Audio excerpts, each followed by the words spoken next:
નમસ્કાર દર્શક મિત્રો, મિડ ડે ન્યૂઝ સાથે હું છું હેમાંગીની। સમાચારની શરૂઆતમાં એક નજર હેડલાઇન્સ પર। ઉત્તર પ્રદેશના મુખ્યમંત્રી આદિત્યનાથ યોગીની અધ્યક્ષતામાં આજે યુપી કેબિનેટની પ્રથમ બેઠક। ખેડૂતોના દેવાની માફી, બુંદેલખંડમાં પીવાના પાણીની સમસ્યા નિવારવા 46 કરોડની સહાય જેવા મોટા નિર્ણયોની જાહેરાતની વકી।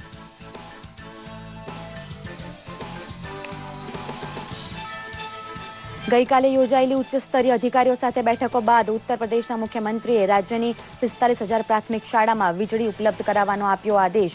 વિદ્યાર્થીઓને 1 જુલાઈ સુધીમાં પાઠ્યપુસ્તકો, સ્કૂલ બેગ પહોંચાડવા તથા ચોરી સામે કડક પગલાં ભરવાનો આપ્યો આદેશ। દિલ્હીના મુખ્યમંત્રી અરવિંદ કેજરીવાલ માનહાનિ કેસમાં ફીના વિવાદમાં આવેલો નવો વળાંક।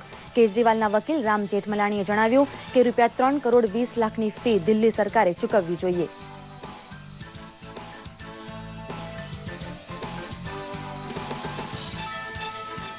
વધુને વધુ યુવાનોને રોજગારીના અવસર ઉપલબ્ધ કરાવવા થોડા દિવસમાં 17,000 પોલીસ કોન્સ્ટેબલની ભરતી બહાર પાડવાની જાહેરાત કરતા મુખ્યમંત્રી સત્યમેવ જયતેના સેવા મંત્ર સાથે પોલીસ અકાદમી કરાઈના 421 પોલીસ સબ ઇન્સ્પેક્ટરોની દીક્ષાંત પરેડમાં ફરજ પરસ્તી દાખવવા મુખ્યમંત્રી વિજય રૂપાણીનું આહવાન। રાજ્યમાં આગામી 2-3 દિવસમાં હીટ વેવ આવવાની સંભાવના ન હોવાનું જણાવતા હવામાન વિભાગ। પ્રાણી સંગ્રહાલયો અને અભયારણ્યોમાં વન્ય પ્રાણીઓને પાણી પૂરું પાડવાની શરૂ થયેલી કામગીરી।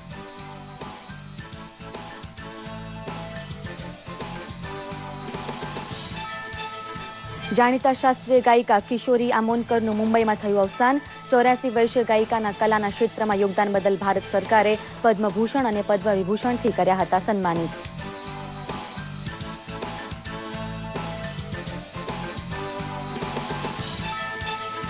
અને આજે દેશભરમાં ચૈત્રી નવરાત્રિના દુર્ગાષ્ટમી નિમિત્તે હોમ હવન અને પૂજા અર્ચનનો કાર્યક્રમ। રાષ્ટ્રપતિ, પ્રધાનમંત્રી સહિત નેતાઓએ દુર્ગાષ્ટમી અને રામનવમીની પૂર્વ સંધ્યાએ પાઠવેલી શુભેચ્છા।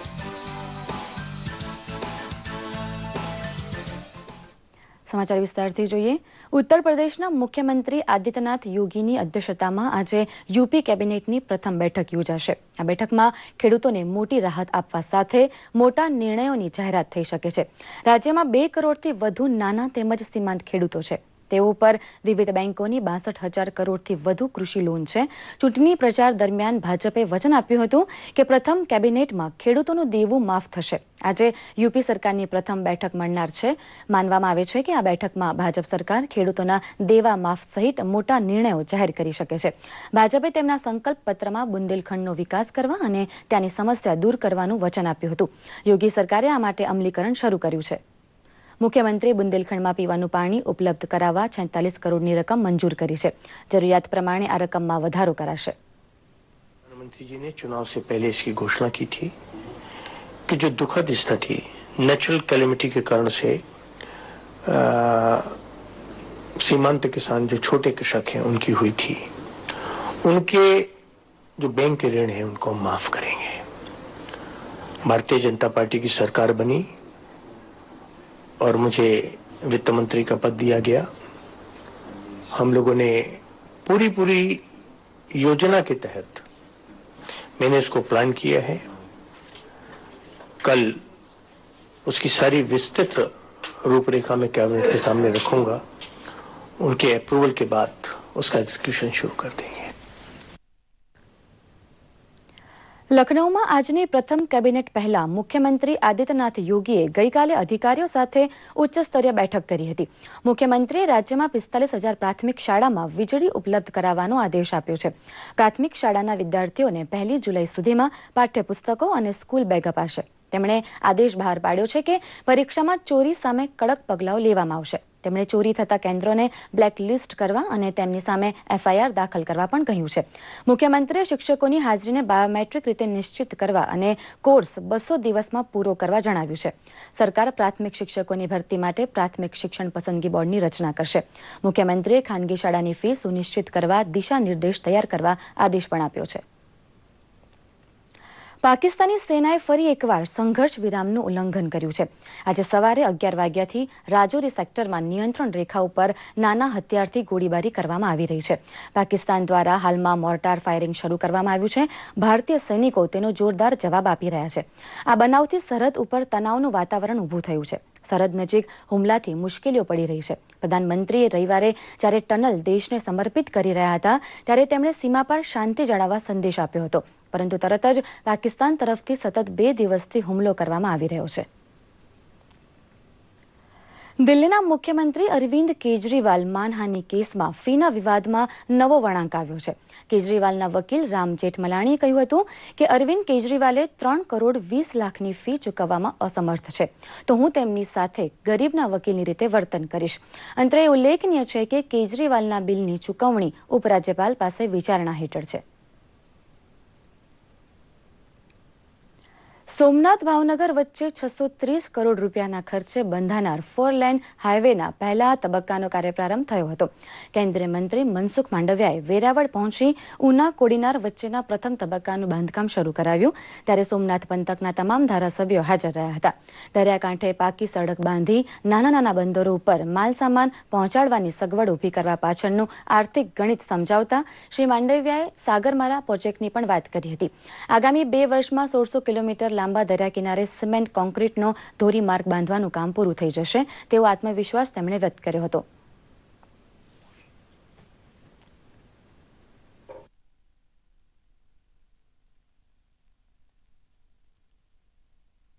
ભારતીય જનતા પાર્ટીની કેન્દ્ર સરકાર દેશની અંદર 1 લાખ કિલોમીટર નેશનલ હાઈવે બનાવવાના નિર્માણ સાથે આગળ વધી રહી છે, જેના ભાગરૂપે અત્યારે દૈનિક 22 કિલોમીટર નેશનલ હાઈવેનું નિર્માણ કાર્ય થઈ રહ્યું છે. ગુજરાતમાં 1600 કિલોમીટરનો દરિયા કિનારો આવેલો છે. આ સમગ્ર 1600 કિલોમીટરના દરિયા કિનારાને નેશનલ હાઈવેથી જોડવાની કામગીરીની અમે શરૂઆત કરી દીધી છે, જેના ભાગરૂપે ઉનાથી કોડીનાર સુધીના નેશનલ હાઈવેના નિર્માણ કાર્યનું આજે ખાતમુહૂર્ત થઈ રહ્યું છે. આ ઉનાથી કોડીનાર સુધીનો નેશનલ હાઈવે ની પાછળ 730 કરોડ રૂપિયા જેટલો ખર્ચ થવાનો છે. આ સમગ્ર કોસ્ટલ હાઈવે એ 4 માર્ગીય બનવાનો છે. સુપ્રીમ કોર્ટના ચીફ જસ્ટિસ જે.એસ. ખેરની બેન્ચે પરવાનગી આપ્યા બાદ રાજ્યના ડીજીપી પી.પી. પાંડેના રાજીનામાનો ગુજરાત સરકારે સ્વીકાર કર્યો હતો. અંતરે ઉલ્લેખનીય છે કે પાંડે ઇશરત એન્કાઉન્ટર કેસના આરોપી હોવાથી ભૂતપૂર્વ આઈપીએસ અધિકારી જુલિયો રિબેરોએ તેમની નિમણૂકને સુપ્રીમ કોર્ટમાં પડકારી હતી. ગૃહ રાજ્યમંત્રી પ્રદીપસિંહ જાડેજાએ જણાવ્યું હતું કે પાંડેએ 37 વર્ષ સુધી ફરજો બજાવી છે. તેની સાથે થયેલા આક્ષેપો તથ્ય વગરના અને પાયાવિહોણા છે. તેમણે જવાબદારીપૂર્વક રાજ્યમાં કાયદો વ્યવસ્થાની પરિસ્થિતિ સુધારવા ઉત્તમ પ્રકારની કામગીરી કરી હતી. સુપ્રીમ કોર્ટમાં ચાલતી પિટિશનની રાજ્યના ડીજીપી ઇન્ચાર્જ ડીજીપી પી.પી. પાંડેજીના ધ્યાન ઉપર આવતા એમણે સામે ચાલીને સરકારને કોઈ એમરેઝિવ પોઝિશનમાં ન મુકાવવું પડે એટલા માટે રાજીનામું આપ્યું હતું. એના પોતાની ઈચ્છા વ્યક્ત કરી હતી. આના સંદર્ભમાં સુપ્રીમ કોર્ટની સુનાવણી દરમિયાન રાજ્ય સરકાર દ્વારા જાણ કરવામાં આવી અને એ જાણના આધાર ઉપર એવો નિર્ણય લેવામાં આવ્યો કે પી.પી. પાંડેજીનું રાજીનામાનો સ્વીકાર કરવામાં આવે.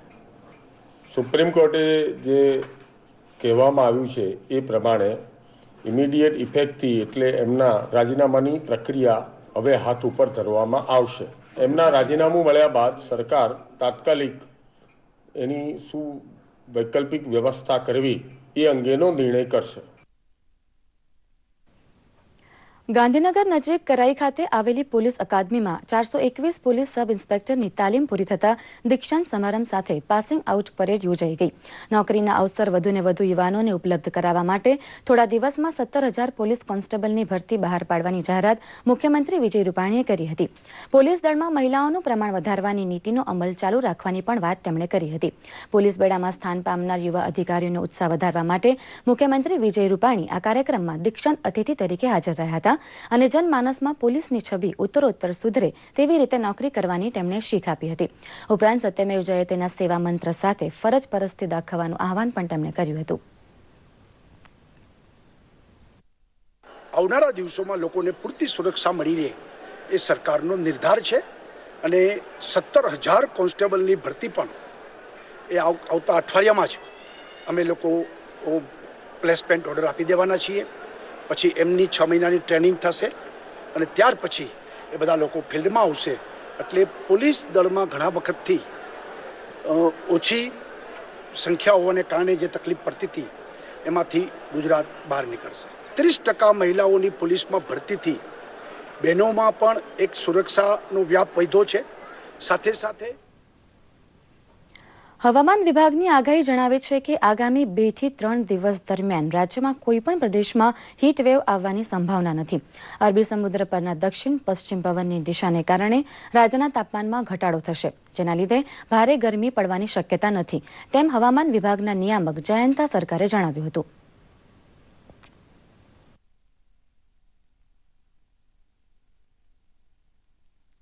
अभी जो लास्ट वीक में जो हीट वेव का एक जो प्रकोप चल रहा था पूरा स्टेट में, अभी कम हो गया है काफ़ी. अभी अगले 2-3 दिन तक कोई हीट वेव का कोई संभावना नहीं है पूरा गुजरात स्टेट में, ये हम कह सकता है. एंड ये चेंज जो हुआ है इसका कारण यह है कि विंड का जो फ्लो है उसमें चेंज हो गया है. पहले जो लास्ट वीक में जो विंड जो है मेनली नॉर्थ वेस्टर्ली विंड था, मतलब नॉर्थ वेस्ट के दिशा से गर्म एंड ड्राई विंड बह रहा था. अभी जो विंड है साउथ वेस्टर्ली हो गया, वो साउथ वेस्टर्ली टू वेस्टर्ली जो अरेबियन सी से काफ़ी मॉइस्चर ला रहा है हमारे स्टेट के ऊपर. इसीलिए जो है मैक्सिमम टेम्परेचर इतना बढ़ नहीं रहा है. અમરેલી જિલ્લામાં કાળઝાળ ગરમી પડી રહી છે. અહીં છેલ્લા 3 દિવસથી તાપમાન 43 ને પાર નોંધાયું છે. આ તાપમાનની સીધી અસર વન્યજીવો પર પડી રહી છે, જેમાં ખાસ કરીને ગીરના જંગલો સાથે બૃહદગીરમાં વસતા સિંહોને ગરમીનો અહેસાસ થતો જોવા મળી રહ્યો છે. ઉનાળામાં વન્ય પ્રાણીઓની જવાબદારી વન વિભાગ, વનતંત્ર સંભાળી રહ્યા છે. તેઓએ અલગ અલગ સ્થળે પવનચક્કી, પાણીની ટાંકીઓ ઊભી કરી પાણી પૂરી પાડવાની કામગીરી શરૂ કરી છે. આ પાણીની ટાંકી નીચેના ભાગે વ્હાઇટ હોય છે, તેમજ ટાંકીને નંબર આપવામાં આવ્યા છે.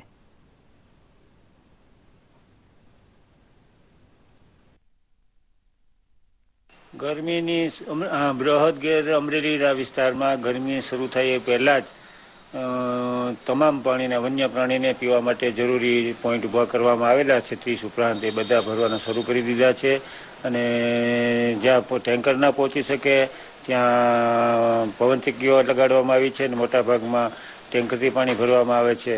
અને નીલગાય, રોજ, સિંહણ, પછી કાળિયાર, મોર, આવા બધા જે વન્ય પ્રાણીઓ વિચરી રહ્યા છે એના માટે પૂરતા પ્રમાણમાં વન વિભાગ અમરેલી તરફથી પાણીના પોઈન્ટની વ્યવસ્થા ઊભી કરવામાં આવી છે. રાજકોટ સહિત સમગ્ર સૌરાષ્ટ્રમાં તાપમાનનો પારો 40 ડિગ્રીને પાર કરી ગયો છે. ત્યારે રાજકોટમાં 137 હેક્ટર વિસ્તારમાં પથરાયેલા પ્રદ્યુમન પ્રાણી સંગ્રહાલયમાં પ્રાણી અને પંખીઓની સંભાળ રાખવા વિશેષ પગલાં લેવામાં આવ્યા છે. પ્રાણીના પાંજરામાં પાણીના કુંડ અને ફુવારાની વ્યવસ્થા ઉપરાંત ઘાસની છાયડીની પણ વ્યવસ્થા કરવામાં આવી છે. વાંદરા અને રીંછને તો આઈસ કેન્ડી સ્વરૂપે ફ્રૂટ આપવામાં આવે છે. પીવાના પાણીમાં ઇલેક્ટ્રો પાવડર અને ખોરાકમાં મલ્ટીવિટામિન પણ ઉમેરવામાં આવે છે. સિંહ, વાઘ સહિતના પ્રાણીઓ માટે ઠંડા પાણીનો ફુવારો રાખવામાં આવ્યો છે.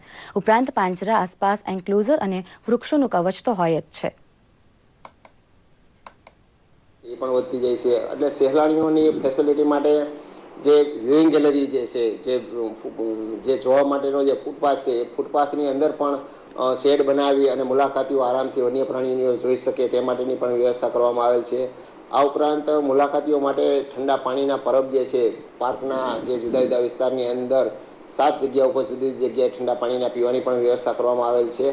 આ રીતે વન્ય પ્રાણીઓ અને સાથે સાથે મુલાકાતીઓની સગવડમાં પણ વધારો કરવામાં આવેલ છે. દીવ જેલઘર સર્કિટ હાઉસમાં ચૂંટણી કમિશનર ભૂપેન્દ્ર પ્રસાદે જનરલ પબ્લિક તથા જુદા જુદા પ્રતિનિધિઓ સાથે બેઠક યોજીને આગામી ચૂંટણીઓને અનુલક્ષી વાંધા અને સૂચનો માંગ્યા હતા. તેઓએ કહ્યું હતું કે ન્યૂ સેન્સર ડેટા અને બોર્ડ બાઉન્ડ્રી અંગે કોઈ વાંધા ન આવતા તે 2007 પ્રમાણે રહેશે. વોર્ડ વાઇઝ મતદારોની ગણતરી કરી તેને પ્રસિદ્ધ કરાશે. ત્યારબાદ વાંધા અને સૂચનો મંગાવવામાં આવશે.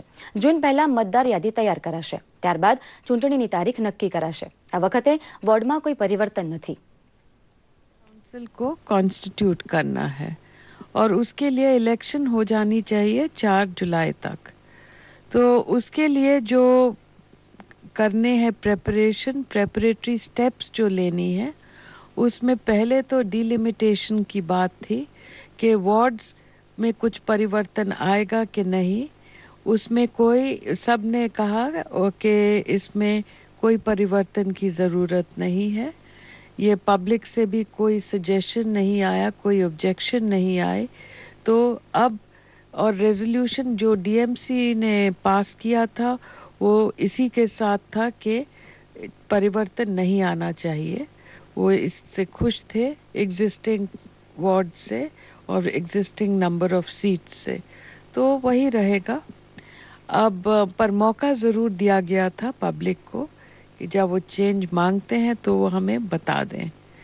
अब इसके बाद ये इलेक्टोरल रोल बनाया जाएगा, उसमें वार्ड वाइज डिस्ट्रीब्यूशन होगी वोटर्स की, और उसके लिए भी एक प्लान होता है, स्कीम होता है कि पहले तो उनके नाम जारी होंगे, फिर वो पब्लिश होगी, ऑब्जेक्शंस सजेशंस इनवाइट किए जाएंगे और फिर लिस्ट को फाइनल किया जाएगा। દૂરસંચારમાં ગળાકાપ સ્પર્ધાની વચ્ચે બીએસએનએલે પોતાનું વિશિષ્ટ સ્થાન જાળવી રાખ્યું છે। નાણાકીય વર્ષના છેલ્લા મહિના માર્ચ 2017માં બીએસએનએલે 3 લાખથી વધારે ગ્રાહકોને પોતાના નેટવર્કથી જોડ્યા છે। એક જ મહિનામાં સૌથી વધુ નવા મોબાઈલ ગ્રાહકો સાથે જોડવાનો આ રેકોર્ડ બીએસએનએલ ગુજરાતના નામે સ્થાપિત થયો છે। ગત આર્થિક વર્ષમાં બીએસએનએલ ગુજરાતે મોબાઈલ સેવામાં 30%થી વધારે વૃદ્ધિ નોંધાવી હતી। સાથે સાથે બ્રોડબેન્ડ અને લેન્ડલાઇનમાં ઘણા નવા ગ્રાહકો જોડાયા છે। બ્રોડબેન્ડમાં લગભગ 20% નવા ગ્રાહકો જોડાયા અને હવે લોકોની રુચિ ફાઇબર કેબલથી અપાતા બ્રોડબેન્ડમાં વધી છે। બીએસએનએલ ગુજરાતના મુખ્ય મહાપ્રબંધક ડોક્ટર પ્રદીપ કુમાર હોતાએ બીએસએનએલ સેવા અપનાવવા બદલ ગ્રાહકોને ધન્યવાદ આપ્યા છે। ગુજરાત પ્રદેશ કોંગ્રેસ સમિતિ દ્વારા 2017 વિધાનસભાની ચૂંટણીની તૈયારી શરૂ કરી દેવાઈ છે। આદિવાસી મતદારોને રીઝવવા આદિવાસી સંમેલનની શરૂઆત યાત્રાધામ અંબાજી ખાતે મા અંબાના આશીર્વાદ લઈને શરૂ થઈ છે। પ્રદેશ પ્રમુખ ભરતસિંહ સોલંકી બાદ વિરોધ પક્ષના નેતા શંકરસિંહ વાઘેલા પણ અંબાજી પહોંચ્યા હતા। તેઓએ કહ્યું હતું કે આદિવાસીઓ પોતાના હક માટે જાગૃત થાય તેવા આશયથી સંમેલન યોજાનાર છે। સંમેલનના ભાગરૂપે વિશાળ બાઇક રેલીને પ્રસ્થાન કરાવાઈ હતી, જે બનાસકાંઠા થઈ સાબરકાંઠા તરફ રવાના થઈ હતી। અંબાજીથી આહવાની આ પૂર્વ પટ્ટીની આદિવાસી સમાજ માટેના વિકાસની વાતો લઈને અહીં અંબાજીથી આહવા જવા માટે નીકળ્યા છીએ। આ યાત્રાના પર્યાય રૂપે અમે 5-6 ઠેકાણે બહુ મોટા આદિવાસી સમાજના સંમેલનો, અને એમાં પ્રથમ સંમેલન અહીં અંબાજી માતાજીના દર્શન કરીને મોટા અંબાજીથી નાના અંબાજી બ્રહ્માની ખેડ, એના માટે અમે એક વાત લઈને નીકળ્યા છે। પહેલું સંમેલન અમારું બ્રહ્માની ખેડમાં હશે, નાના અંબાજીમાં હશે। આજ રોજ અંબાજી ખાતે મા અંબાના દર્શન કરી કોંગ્રેસ પાર્ટી આદિવાસીઓના અધિકાર માટે સમગ્ર ગુજરાતમાં લડત આપવા નીકળી છે। ગુજરાત કોંગ્રેસ દ્વારા અંબાજીથી નવસર્જન આદિવાસી અધિકાર અભિયાન યાત્રાની શરૂઆત થઈ હતી। અંબાજીથી રેલી સ્વરૂપે શરૂ થયેલી યાત્રા ખેડ બ્રહ્મા આવી પહોંચતા અહીં સભા સ્વરૂપે ફેરવાઈ હતી। પ્રદેશ પ્રમુખ ભરતસિંહ સોલંકીએ જણાવ્યું હતું કે કોંગ્રેસ સરકાર આવશે તો કોન્ટ્રાક્ટ પદ્ધતિ રદ કરી સમાન કામ સમાન વેતન આપવામાં આવશે। બેરોજગારોને 3000થી 4000 સુધીનું બેરોજગાર ભથ્થું આપવામાં આવશે। તેમજ આદિવાસીઓને જંગલ જમીનના હક અને જંગલ પેદાશો જેવી કે મહુડા, ટીમરૂના પાન, ખેર, ગુંદર, ગુગળ ને વીણવા અને વેચવાનો અધિકાર અપાશે। આ રેલીમાં શંકરસિંહ વાઘેલા, ધારાસભ્ય અશ્વિન કોટવાલ, મનીષ દોશી, નારણ રાઠવા સહિત આદિવાસીઓ ઉપસ્થિત રહ્યા હતા। દેશભરમાં આજે અષ્ટમી અને રામનવમીનો તહેવાર ધામધૂમથી ઉજવાય છે। સવારથી મંદિરોમાં ભક્તજનોની ભારે ભીડ જોવા મળી રહી છે। ભક્તો પૂજા અર્ચન, હોમ હવનમાં મગ્ન જોવા મળ્યા હતા। આજે મહાઅષ્ટમીના દિવસે લોકોએ ઉપવાસ રાખ્યા છે। ચૈત્રી નવરાત્રીની અષ્ટમી મોટી ગણાતી હોવાથી ઉત્તર પ્રદેશમાં આ નવરાત્રીનું ખૂબ જ મહત્વ છે। આ અવસરે રાષ્ટ્રપતિ, પ્રધાનમંત્રી, ઉપરાષ્ટ્રપતિ અને લોકસભા અધ્યક્ષે લોકોને રામનવમીની પૂર્વ સંધ્યા પર શુભેચ્છા પાઠવી છે। પૂરા ભાવભક્તિથી ઉજવાતું આ પર્વ શક્તિના પૂજનનું પ્રતીક છે।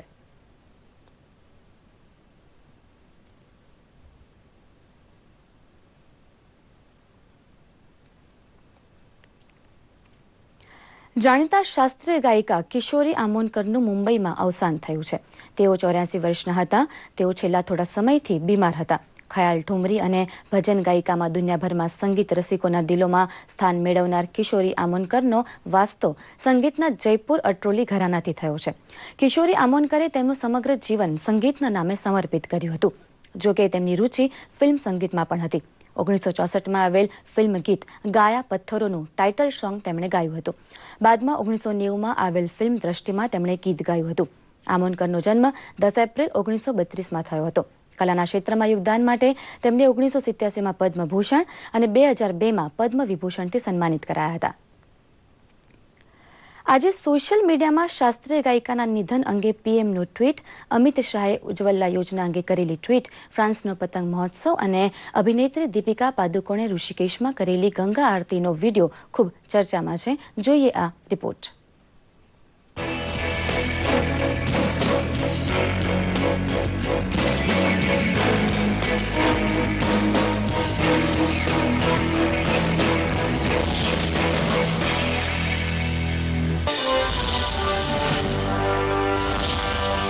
જાણીતા શાસ્ત્રીય ગાયિકા કિશોરી અમોનકરનું લાંબી માંદગી બાદ 84 વર્ષની વયે નિધન થયું છે.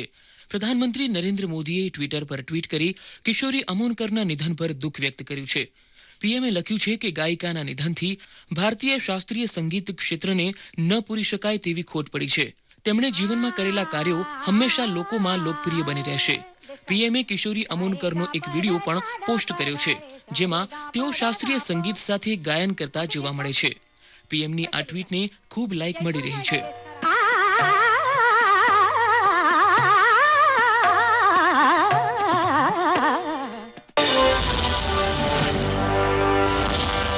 રાષ્ટ્રપતિ પ્રણવ મુખર્જીએ રામનવમીના પર્વ નિમિત્તે દેશવાસીઓને ટ્વીટ કરીને શુભકામના પાઠવી છે. તો કેન્દ્રીય નાણામંત્રી અરુણ જેટલીએ ટ્વીટ કરી દેશવાસીઓને રામનવમીના પર્વની શુભેચ્છા પાઠવી.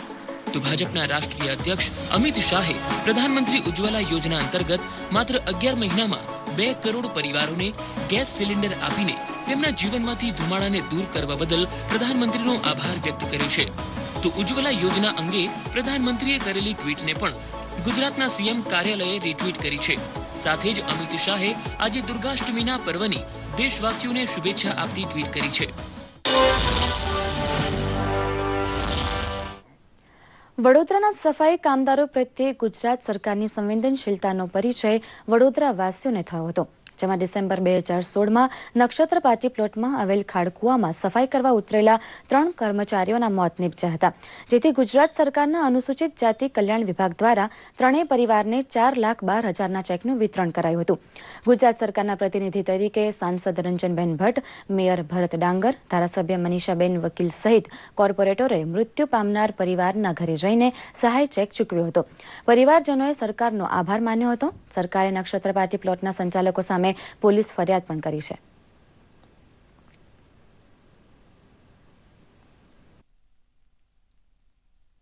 પણ હંમેશા સમાજની ચિંતા કરે છે અને હંમેશા સમાજની પડખે આ અમારા અગ્રણીઓ રહે છે. આ સમાજ પર જે દુઃખ આવ્યું છે ભગવાન ચોક્કસ એમને સહન કરવાની શક્તિ આપે. પણ હંમેશા ભારતીય જનતા પાર્ટી આ પરિવાર સાથે છે, આ સમાજ સાથે છે. જ્યારે એમને આ સમાજને ભારતીય જનતા પાર્ટીની કે ગુજરાત સરકારની જરૂર હશે ત્યારે ગુજરાત સરકાર અને ભારતીય જનતા પાર્ટી હંમેશા આ સમાજની પડખે રહેશે. ધન્યવાદ.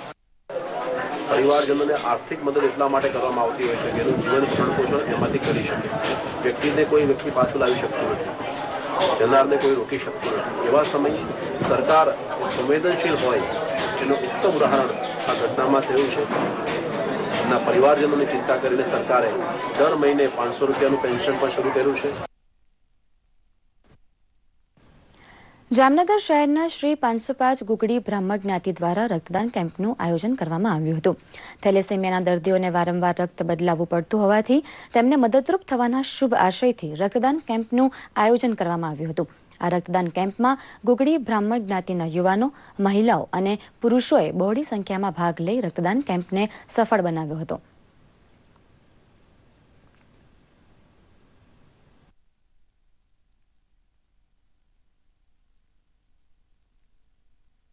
રક્તદાન કેમ્પનું આયોજન કરવામાં આવેલ છે. એમાં દાતા તરીકે હું હાજરી આપેલ છે અને જે એજીજી હોસ્પિટલમાં થેલેસેમિયાના જે દર્દીઓ છે એના લાભાર્થ માટે મેં મારું રક્તદાન કરેલ છે. જે લોકોએ અહીં રક્તદાન કરેલ છે તેમનો હું અમારી સંસ્થા વતી ખૂબ ખૂબ આભાર માનું છું. આ રક્તદાનનું આયોજન કરવાનું પ્રેરણા અમને જીજી હોસ્પિટલ તરફથી મળેલ છે અને ખાસ તો થેલેસેમિયાના દર્દીઓ માટેનું આ આયોજન કરેલ છે કે કારણ કે તેમને વારંવાર રક્તની જરૂર પડે છે. તો જે કંઈ અમારાથી આ સહયોગ થઈ રહ્યો છે તે અમે કરવા પ્રયાસ કરી રહ્યા છે અને ફરી એમ કહેવાનું કે ખૂબ જ સારો પ્રતિસાદ અમને મળી રહ્યો છે. તે બદલ ખૂબ ખૂબ બધાના અમે આભારી છીએ. ગુજરાત અને પ્રધાનમંત્રી મોદી વચ્ચે એવો જ્વલ્લે જોવા મળતો અદ્ભુત સંયોગ રચાયો છે કે પોતે વિભાવના ઘડી હોય, પોતે ખાતમુહૂર્ત કર્યું હોય તેવા પ્રોજેક્ટનું લોકાર્પણ પણ તેમના હાથે થાય અને જનતાને લાભ સમયસર મળે. 17મી તારીખે પ્રધાનમંત્રી ફરીથી ગુજરાત આવી ભરચક કાર્યક્રમમાં હાજર રહેવાના છે. પ્રસ્તુત છે તેમના પ્રવાસની થોડી વિગતો. ગુજરાતના પનોતા પુત્ર અને દેશના લોકલાડીલા પ્રધાનમંત્રી નરેન્દ્ર મોદી આગામી 17મી એપ્રિલે ગુજરાતના પ્રવાસે આવી રહ્યા છે. પોતાના પ્રવાસ દરમિયાન પીએમ મોદી સુરતમાં વિવિધ યોજનાઓનું લોકાર્પણ કરશે, જેમાં તેઓ સુમુલ ડેરીના પશુદાણ પ્લાન્ટ ઉપરાંત નવનિર્મિત કિરણ હોસ્પિટલનું પણ ઉદ્ઘાટન કરશે. મહત્વનું છે કે સુમુલ ડેરી દ્વારા 400 કરોડ રૂપિયાના ખર્ચે બાજીપુરામાં એક નવો પ્લાન્ટ બનાવવામાં આવ્યો છે. આદિવાસી વિસ્તાર એવા તાપી જિલ્લામાં 1951થી શરૂ થયેલી સુમુલ ડેરી આજે એક વટવૃક્ષ સમાન બની ગઈ છે. નરેન્દ્ર મોદી પ્રધાનમંત્રી બન્યા બાદ તાપી જિલ્લામાં પ્રથમવાર પધારનાર હોવાથી વિસ્તારના લોકોમાં અનેરો આનંદ છે. સુમુલ ડેરીના પશુદાણ પ્લાન્ટનું ઉદ્ઘાટન કર્યા બાદ પીએમ સભાને સંબોધશે, જેમાં અંદાજે 3 લાખ જેટલી આદિવાસી બહેનો ઉપસ્થિત રહે તેવું અનુમાન છે. તાપી જિલ્લા સ્થિત સુમુલ ચિલિંગ સેન્ટર ખાતે પ્રદેશ પ્રમુખની અધ્યક્ષતામાં એક પત્રકાર પરિષદનું આયોજન કરાયું હતું, જેમાં તમામ તૈયારીઓ અંગેની ચર્ચા કરાઈ હતી. અત્યંત આધુનિક કેટલ ફિલ્ડનું પ્લાન્ટનું સંપૂર્ણ ઓટોમેટિક આઈસ્ક્રીમ પ્લાન્ટ હોય કે વિવિધ પ્રોજેક્ટનું નિર્માણ અને શિલાન્યાસ પ્રસંગે આદરણીય નરેન્દ્રભાઈ આવી રહ્યા છે અને સમગ્ર એમની ટીમ આ બધી એક અધિકારીઓ નરેન્દ્રભાઈનું સ્વાગત કરવા માટે, એમની સભા રાખવા માટે એમના સભાસદો 3 લાખથી પણ વધારે મહિલાઓ એ સૌપ્રથમવાર મને એમ છે સમગ્ર ગુજરાતમાં અને હું એવું માનું છું કે દેશની અંદર સૌપ્રથમવાર 3 લાખ બહેનો ભેગી થાય, એનાથી પણ વધારે બહેનો ભેગી થાય અને નરેન્દ્રભાઈનું માર્ગદર્શન મળે. સુમુલ ડેરી પ્લાન્ટનું ઉદ્ઘાટન કર્યા બાદ પીએમ બોટાદ જિલ્લાની મુલાકાત લેશે. બોટાદ જિલ્લામાં સૌની યોજના ફેઝ 2 અંતર્ગત ડેમ અને તળાવ ભરાવાના કામનું પ્રધાનમંત્રી લોકાર્પણ કરશે. બોટાદ જિલ્લાના ડેમોની વાત કરીએ તો ભીમડાદ ડેમ, સુખભાદર ડેમ, કાનિયાડ ડેમ અને બોટાદના કૃષ્ણસાગર તળાવને નર્મદાના પાણીથી ભરવામાં આવશે. મહત્વનું છે કે પીએમ મોદી કૃષ્ણસાગર તળાવ પાસે સભા સંબોધવાના હોવાથી હાલ સમગ્ર વહીવટી તંત્ર તળાવની સાફ સફાઈ અને લેવલિંગના કામે લાગી ગયું છે. તળાવ ભરાવાથી બોટાદના નાગરિકોને અથવા જેના તળ નીચા જતા રહ્યા છે, તળાવ ભરાવાથી બોરના પાણી પણ ઊંચા આવશે અને પબ્લિકને સીધો એનો ફાયદો થશે. તળાવની અંદર પણ 4 જેસીબીથી બાવળ કટિંગને જુદી જુદી કામગીરી અત્યારે શરૂ કરી દીધી છે અમે. તળાવ ભરાશે તો એનાથી તળ છે ઊંચા આવશે અને બોરિંગોમાં અને ડારોમાં અને કૂવામાં પણ પાણીનો સંગ્રહ અને પાણી ઉપર આવી જશે તો ખેડૂતોને અને પીવાના પ્રશ્નના હલ છે, પાણીનો પ્રશ્નનો હલ છે એ પણ દૂર થઈ જશે. આમ પ્રધાનમંત્રી નરેન્દ્ર મોદી ગુજરાતના જુદા જુદા શહેરોમાં અનેક યોજનાઓનું લોકાર્પણ કરશે અને ગુજરાતને પ્રગતિના ફાસ્ટ ટ્રેક પર મૂકશે. બ્યુરો રિપોર્ટ, દૂરદર્શન સમાચાર, અમદાવાદ. રશિયાના બીજા નંબરના મોટા શહેર સેન્ટ પીટર્સબર્ગમાં એક મેટ્રો સ્ટેશન પર ગઈકાલે બોમ્બ ધડાકો થયો હતો. આ બોમ્બ ધડાકામાં 11 લોકોના મૃત્યુ થયા છે, જ્યારે 40થી વધુ લોકો ઈજાગ્રસ્ત થયા છે. આ બનાવના પગલે નજીકના કેટલાક સ્ટેશનોને બંધ કરાયા હતા. આ ધડાકો 2 અંડરગ્રાઉન્ડ સ્ટેશનો સનાધા પિયર અને ઇન્સ્ટિટ્યૂટ ઓફ ટેકનોલોજી વચ્ચે થયો હતો.